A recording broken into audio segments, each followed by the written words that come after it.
नमस्ते दोस्तों, आप सबका स्वागत है मेरे चैनल पे। दोस्तों आज हम बात करेंगे मेक मनी फाइंड कैम के बारे में। दोस्तों इससे पहले कि हम इस कंपनी के बारे में बात करें, मैं चाहूँगा आप मेरे चैनल को सब्सक्राइब करें और बेल बटन को हिट करें, जिससे मेरे आने वाले वीडियोस के बारे में आपको रेगुलर अपडेट मिलता है। दोस्तों इससे पहले कि हम इस कंपनी के बारे में बात करें, मैं चाहूँगा कि आप इंडियन केमिकल इंडस्ट्री के बारे में बात करें, क्योंकि ये कंपनी बेसिकली केमिकल इंडस्ट्री को ही बिलोंग करती है। दोस्तों इंडियन केमिकल इंडस्ट्री का मार्केट साइज 2019 तक $178 बिलियन का था, और ये एक तरीके का प्रोजेक्शन है कि $304 बिलियन तक ये इंडस्ट्री पहुंच जाएगी बाय द ईयर 2025, जो कि ट्रांसलेट होता है growth CAGR of 9.3% per annum. अगर हम इस इंडस्ट्री का कंट्रीब्यूशन देखें इंडियन जीडीपी में, तो लगभग 7% से ये इंडियन जीडीपी में कंट्रीब्यूट करती है। इंडिया की जो केमिकल इंडस्ट्री है दोस्तों, वो 6th नंबर पे है वर्ल्ड में, और एशिया में 3rd है। एक और इंटरेस्टिंग फैक्ट दोस्तों मैं आप लोगों को बताना चाहता हूँ कि चाइना की जो केमिकल इंडस्ट्री है वो $1.5 ट्रिलियन की है, और पूरा ग्लोब इस टाइम बात कर रहा है चाइना +1 की मैन्युफैक्चरिंग में। तो अगर चाइना का जो बेसिकली $1.5 ट्रिलियन की जो केमिकल इंडस्ट्री है, उसका आधा भी अगर इंडिया में ट्रांसलेट हो जाता है, तो आप दोस्तों इमेजिन कीजिए कि इंडिया की केमिकल इंडस्ट्री के मार्केट साइज कितना ज़बरदस्त हो जाएगा। दोस्तों अब हम बात करते हैं मेक मनी फाइंड कैम के बारे में। दोस्तों ये company basically make money Organics की पार्ट थी, और ये उससे हाइव ऑफ हुई है अगस्त 2021 में। दोस्तों अगर हम इसके फाइनेंशियल्स देखें तो रेवेन्यू कैगर इसकी 32% से ग्रो हुई है पिछले 5 साल में। एबिटा इसका 29% से ग्रो हुआ है। डेब्ट टू इक्विटी 1.3x है। और दोस्तों कंपनी ने जो अपने ROC और ROE क्लॉक किए हैं वो बहुत ही गजब के हैं, 29% और 36% के। इसके अलावा दोस्तों डेब्ट टू इक्विटी इसका 1.3% क्यों है, वो हम आने वाली स्लाइड में डिस्कस करेंगे कि इन्होंने क्या क्या कैपेसिटी एडिशन लिए, जिसकी वजह से इनके जो डेब्ट्स हैं वो थोड़े से हायर साइड पे हैं। अगर कंपनी की प्राइमरी बिजनेसेस की बात करें तो कंपनी क्लोर एल्कली और डेरिवेटिव्स बिजनेस में है। दोस्तों कंपनी के CMD ने अभी 1-2 दिन पहले ही अपना 2027 तक का विजन स्टेटमेंट रिलीज किया है, जिसमें वो मिस्टर मौलिक पटेल इस बारे में बात करते हैं कि वो कंपनी का जो टर्नओवर है वो 5,000 करोड़ तक देखते हैं बाय द ईयर ऑफ 2027, और नेक्स्ट फाइनेंशियल ईयर का जो वो ग्रोथ प्रोजेक्शन देखते हैं वो कंपनी को लगभग 2300 करोड़ की वो कंपनी देखते हैं at the end of FY23। इसके अलावा कंपनी के जो दूसरे डायरेक्टर्स हैं, मैं उनके नाम आपको जल्दी से बता देता हूँ। Mister Kaushal Soparkar MD, mister Karan Patel executive director, mister Ankit Patel executive director, mister Darshan Patel executive director, mister Manu Bhai Patel independent director, and miss Nirali Parikh as a independent director.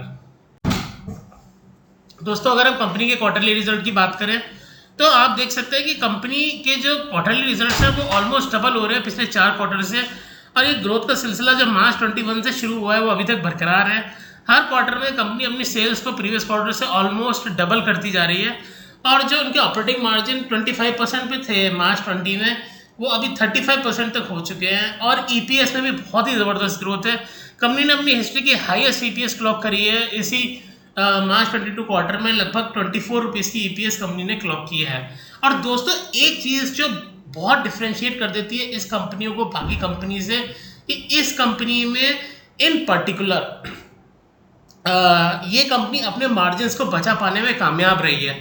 लेकिन अगर आप बाकी कंपनियों को देखें, बाकी सेगमेंट्स में देखें, तो कंपनी अपने मार्जिन्स को नहीं बचा पा रही है। वो अपनी सेल्स बढ़ा रही है लेकिन अपने मार्जिन्स को नहीं बचा पा रही है। तो ये चीज़ एक ऐसी है जो काफ़ी डिफ्रेंशिएट कर रही है इसको बाकी कंपनियों से। अगर कंपनी के दोस्तों हम पुरानी सेल्स को देखें पिछले 5 साल की, तो FY17 में लगभग 400 करोड़ की सेल्स है।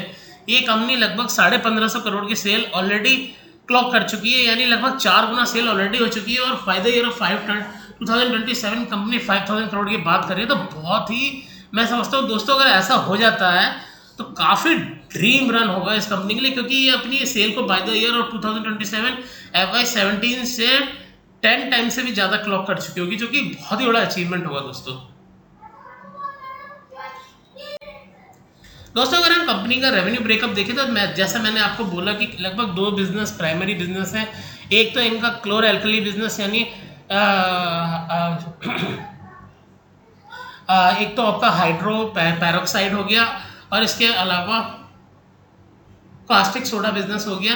तो कास्टिक सोडा बिजनेस इस कंपनी में 74% कॉन्ट्रीब्यूट करता है, और हाइड्रो पैरोक्साइड इस कंपनी में लगभग 26% क्लॉक करती है। तो ये पिछले 2 साल में ऑलमोस्ट यही इसका जो है रेवेन्यू कंट्रीब्यूशन रहा है, तो आप देख सकते हैं। तो दोस्तों, जैसे कि मैंने आपको कहा था कि कंपनी का जो ग्रोथ आउटलुक है वो नेक्स्ट फाइनेंशियल ईयर का वो 50% सेल ग्रोथ का है, और एबिटा मार्जिन 28% ±2%, यानी कंपनी मिनिमम 26% तो एबिटा मार्जिन की बात कर रही है on a lower side, and on a higher side company 30% की बात कर रही है। तो कंपनी ने दोस्तों अपनी डेब्ट मैच्योरिटी प्रोफाइल का भी रोड मैप दिया है। 40% जो उनका लोन है 909 करोड़ में से, वो लगभग आने वाले 4 साल में ही मैच्योर हो जाएगा, यानी कंपनी उन लोन्स को आने वाले 4 साल में ही चुका देगी। इसके अलावा 211 करोड़ का इन्होंने एक प्रेफरेंस शेयर जो इशू किया है, जिसमें 8% का जो ये इंटरेस्ट पे कर रहे हैं, वो इन्होंने 20 ईयर्स का रोड मैप दिया है उसको पे करने का। तो वो उसमें वो कंपनी इंटरेस्ट देती रहेगी लगभग 211 करोड़ पे, लेकिन जो बाकी के लोन से जो 40% करीबन इनके लोन से वो अगले 4 साल में ही कंपनी चुका देगी। तो डेब्ट इक्विटी रेशियो काफ़ी कंफर्टेबल हो जाएगा तब तक। दोस्तों, अगर कंपनी का हम शेयर होल्डिंग पैटर्न देखें तो दोस्तों प्रमोटर्स पे कंटिन्यूसली 70% से ऊपर की हिस्सेदारी है, और लास्ट क्वार्टर में कुछ एफआईआई और डीआई ने भी इसमें पोजीशन बनाई है, और पब्लिक शेयर होल्डिंग 27% है। तो दोस्तों, अगले 5 साल के हिसाब से कंपनी का काफ़ी अच्छा विजन लग रहा है, काफ़ी अच्छी ग्रोथ ट्रेजेक्टरी लग रही है। मेरे हिसाब से आपको अपने फाइनेंशियल एडवाइजर से बात करके इसमें पोजीशन बनानी चाहिए। और दोस्तों, आप मेरे चैनल को सब्सक्राइब करें, जिससे इसी तरीके के एक्साइटिंग वीडियोज़ के बारे में आपको रेगुलर अपडेट मिलती रहे। थैंक यू सो मच दोस्तों फॉर योर टाइम।